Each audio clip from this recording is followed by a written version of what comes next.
Hansen itu memperkosa dan menyerang lebih dari 30 wanita Alaska. Dia bertanggung jawab atas pembunuhan sedikitnya 17 wanita yang usianya sekitar 16 sampai 41 tahun. Halo semuanya, selamat datang di El Kasus dengan aku Bielsa. Kali ini El Kasus akan membahas tentang laki-laki kekerasan laki-laki kepada perempuan. Dan mungkin nanti di akhir atau di pertengahan video kalian akan mendapatkan sesuatu yang tidak terduga atau plot twist kayak film-film dramatis yang ada di kejahatan-kejahatan luar negeri pada umumnya lah. Tapi sebelumnya kalian jangan lupa dulu subscribe dan juga tekan tombol loncengnya dan juga tekan notifnya biar kalian bisa mendengarkan aku terus menerus gitu. Sekali lagi terima kasih buat kalian yang sudah nonton El Kasus, dan berikut ini adalah kasusnya.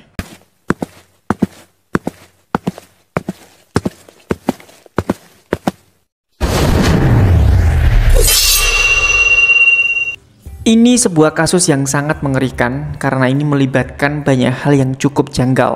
Dan kalian yang nonton jangan di skip karena di pertengahan video nanti kalian akan berpikir bagaimana sadisnya kejahatan yang dilakukan oleh Pak Hansen ini. Jadi dengerin sambil ngapain aja nggak apa-apa, biar kalian ada temennya gitu. Mau kalian cuci piring, cuci baju, cuci sembarang, terserah kalian. Nah kita lanjut ya. Jadi Hansen ini nama lengkapnya adalah Robert Christian Hansen. Dia lahir di Esterville, Iowa pada tanggal 15 Februari 1939. Hansen dilahirkan dari pasangan Christian dan juga Edna Hansen. Di masa kecilnya, dia tuh cukup terkenal sebagai anak yang suka menyendiri, dia pendiam, dia juga sangat kurang berkomunikasi dengan keluarganya, terutama ayahnya sendiri. Karena ayahnya tuh bisa dibilang terlalu keras dan ya terlalu ekstrim lah di dalam keluarganya gitu. Hansen adalah salah satu anak yang menjadi korban bullying. Di sekolah, dia itu selalu diejek oleh teman-temannya. Kenapa dia sering dibully? Karena Hansen ini tuh memiliki wajah yang berjerawat dan juga dia kurang bisa berkomunikasi dengan baik atau gagap. Di sanalah dia itu selalu dikucilkan dan dibully lah sama teman-temannya gitu. Waktu berganti ketika Hansen sudah dewasa, tepatnya tahun 1957. Hansen berkuliah di United Army Reserve dan berdinas selama 1 tahun sebelum dia diberhentikan. Di sisi lain, dia itu ternyata juga pernah bekerja di Akademi Polisi Pocahontas, Iowa sebagai asisten instruktur di sana. Singkatnya, pada tahun 1960-an, Hansen itu menikah dengan perempuan yang tidak disebutkan namanya. Terus pada tanggal 7 Desember 1960-an, dia ditahan karena pada waktu itu dia membuat kesalahan besar, yaitu membakar habis garasi bis sekolah milik Dewan Pendidikan Pocahontas Country. Dia ditahan selama 20 bulan lamanya di penjara Anamosa State Penitentiary. Setelah dia di penjara, istrinya yang baru menikah itu akhirnya menuntut untuk bercerai, dan mereka saat itu bercerai. Dari awal dia di penjara dan setelah selesai di penjara, bukannya malah bertobat atau memperbaiki diri, tapi dia malah semakin menjadi-jadi dan bahkan dia sering beberapa kali ditahan karena dia melakukan pencurian-pencurian kecil. Setelah dia dibebaskan, dia itu pergi ke kota yang berbeda, yaitu bernama Anchorage, Alaska. Di sana, dia bersama istri keduanya yang dia nikahi pada tahun 1963. Dari pernikahan itu, dia dikaruniai 2 anak yang laki-laki, namanya dirahasiakan. Itu adalah sedikit background dari Hansen agar kalian bisa memahami alurnya ini dari mana dan kemana gitu. Terus pertanyaannya adalah, pembunuhan apa yang kira-kira dia lakukan dan sesadis apa pembunuhan yang dia lakukan? Jadi sebelumnya ya, Hansen ini tuh didiagnosa menderita bipolar. Dia itu meminum resep obat yang sayangnya obat yang dia minum itu adalah atas kemauannya sendiri gitu. Karena ya memang selama ini dia itu mengidap bipolar dan tidak ada perintah resmi yang menyuruhnya untuk minum obat-obat itu gitu kan. Jadi nggak ada dokter yang menyuruhnya gitu, ya minum obat sendiri aja. Terus pada tanggal 13 Juni 1983 ada sebuah cerita yang sangat dramatis dan ini terdengar seperti film-film mengerikan di zamannya. Jadi ada seorang perempuan bernama Cindy Paulson. Dia itu masih berusia 17 tahun. Dia ditawarkan seseorang seharga $200 untuk melakukan tindakan oral. Setelah dia masuk di mobil, Hansen itu menodongkan pistol ke arahnya dan membawanya ke rumah Hansen di Muldoon. Di sana, Cindy itu merasakan trauma yang sangat mendalam di hidupnya. Dia dikurung, disiksa, diperkosa, dan menyerangnya secara seksual. Dia juga bercerita ke polisi bahwa dia itu dirantai lehernya di tiang ruang bawah tanah. Dia ditinggal tidur oleh Hansen dengan keadaan masih telanjang dengan leher yang masih terikat di rantai. Setelah Hansen bangun, dia itu membawa Cindy ke bandara Merrifield.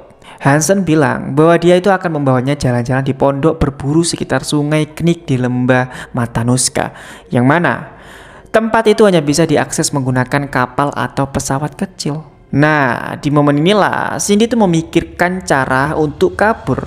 Dan di dalam mobil itu, Cindy itu menunduk di kursi belakang mobil dengan tangan yang masih terborgol. Dia itu menunggu momen yang tepat untuk kabur dari mobil tersebut.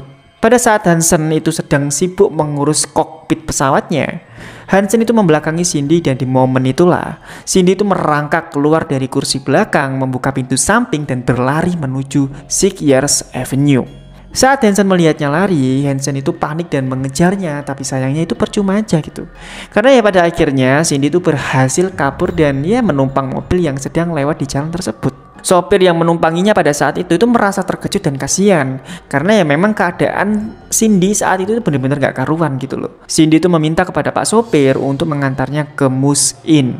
Dan sampainya di Mus-In, Cindy itu langsung melompat dan berlari ke dalam Mus-In untuk meminta tolong ke resepsionis agar segera menelpon pacarnya di Big Timber Motel. Pak sopir yang membantunya tadi itu juga melaporkan ke polisi bahwa ada seorang perempuan yang bertelanjang kaki dan terborgol tangannya. Gak lama sejumlah polisi dari Anchorage Police Department itu tiba di Mus-In. Polisi mendatangi kamar 110 di Big Timber Motel dan menemukan Cindy Paulson dalam keadaan terborgol dan sendirian.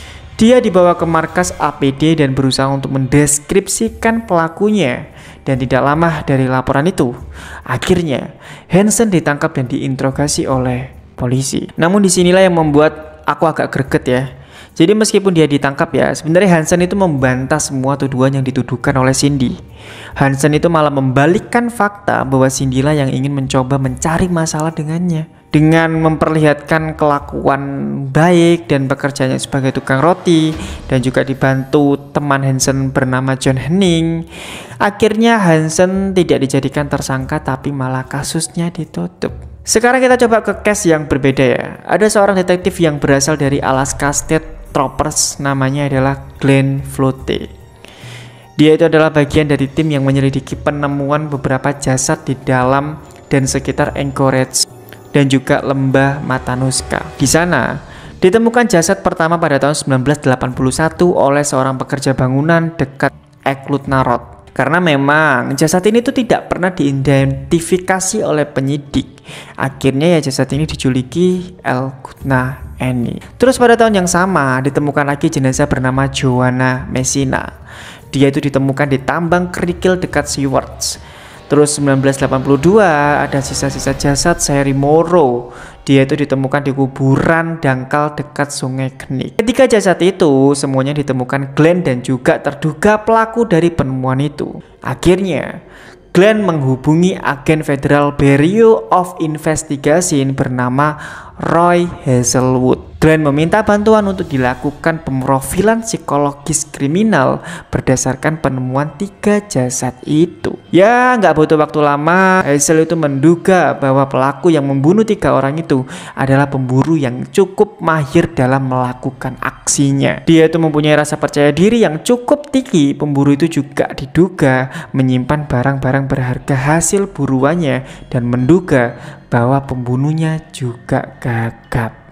Dengan beberapa ciri-ciri informasi yang dikasih oleh Hazelwood, Glenn itu langsung menyelidiki para tersangka yang paling berpotensi lah dan cukup mendekati tentang ciri-ciri yang diinfokan itu. Hingga pada akhirnya Glenn menemukan satu orang yang cocok dengan profil yang dikatakan Hazelwood, yaitu adalah Robert Hansen. Pada tanggal 27 Oktober 1983, dibantu kesaksian dari Cindy dan juga Hazel, akhirnya Glenn dan markas APD menerbitkan surat perintah untuk menggeledah rumah, pesawat, dan juga mobil Hansen.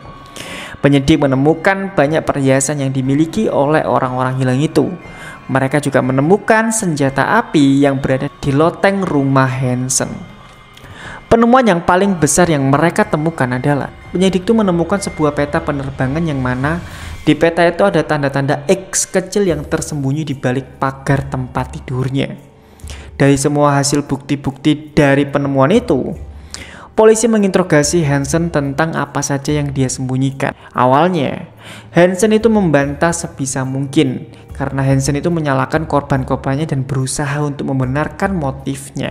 Tapi di poin akhirnya, Robert Hansen itu mengakui semuanya bahwa selama tahun 1971, dia itu sudah membunuh beberapa perempuan yang berumur sekitar 16 sampai 19 tahun.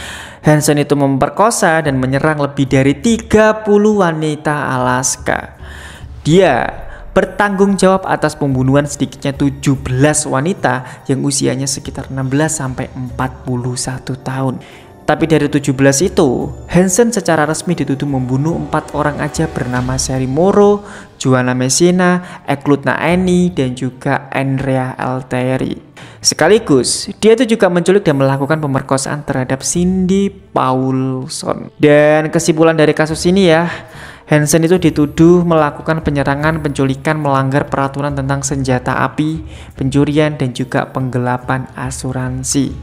Dan saat ini, Hansen ditahan di Spring Creek Correctional Center di Seward dengan dijatuhi hukuman penjara selama 461 tahun. Umurnya kayaknya nggak sampai sakmono sih ya kan.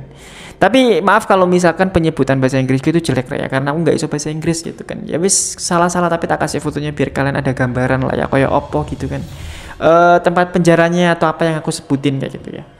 Dan itulah kasus pembunuhan yang menurutku cukup dramatis gitu ya, karena memang kalau misalnya kalian ngebayangin ini kayak di film-film penculikan manusia gitu dan penjualan manusia gitu ya. Terus juga di dalam ini sebenarnya ada masih banyak misteri gitu yang belum terpecahkan gitu, kayak tanda-tanda X tadi yang ditemukan di peta.